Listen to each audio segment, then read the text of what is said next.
Hello hi అందరికి afternoon అయితే అయిందనమాట. నాకు మార్నింగ్ చేయాల్సిన వంట మధ్యాహ్నం చేయాల్సిన వంట నైట్ ఇలా అవుతుందన్నమాట. హాఫ్ డే స్కూల్ స్టార్ట్ అయిన నుంచి టైం అనేది అసలు కుదరట్లేదు. సో మొత్తానికి అయితే ఈ రోజు చికెన్ రెసిపీ చేశాను. ఇందులో కొంచెం కాలీఫ్లవర్ అండ్ ఆలుగడ్డ రెండు అయితే యాడ్ చేశాను అనమాట. ఫస్ట్ టైం చేశాను, సూపర్ గా కుదిరింది. ఫుల్ వీడియో అప్లోడ్ చేశాను, చూసేయండి. ఇప్పుడైతే ఆకలి దంచేస్తుంది. ఇంకా ప్లేట్ లో అన్నం అయితే వేసేసుకున్నాను. రెసిపీ కూడా కంప్లీట్ అయింది కాబట్టి వేడివేడిగా ఉందనమాట. ఇంకా ఒకటి అయితే నేను లెగ్ పీస్ వేసుకున్నా. అది నాకు కావాలని మా ఇద్దరు పిల్లలు కొట్టేసుకుంటారు. ఇంకా సరే అయితే వాళ్ళకి ఇచ్చేసాను. ఇంకా నేను కూడా కొద్దిగా అయితే కొంచెం గరం తగ్గిన తర్వాత కొద్దిగా అయితే లాగించేసాను. ఆఫ్టర్నూన్ అయింది, ఇంకా ఆకలి కూడా దంచేస్తుంది.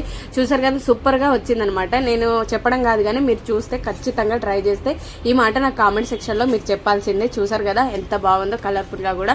పిల్లలిద్దరికి కూడా వడ్డిచ్చేసాను అనమాట. చాలా చక్కగా కుదిరింది. అండ్ ఎప్పుడు ఇలా ట్రై చేయలేదు, నేను ఫస్ట్ టైం చేశాను అనమాట. పాతకాలంలో ఈ వంట చాలా చేసేవాళ్ళు. అండ్ ఆలుగడ్డ వేసి వంకాయ వేసి ఇలా చేసేవాళ్ళు. ఎందుకంటే అప్పట్లో కొంచెం చికెన్ మటన్ కొనే స్తోమత చాలా తక్కువనే ఉంటుండే. నా చిన్నప్పటి విషయం అనమాట. నా వీడియో మీకు నచ్చితే లైక్ చేసి సబ్స్క్రైబ్ చేయండి. Thank you for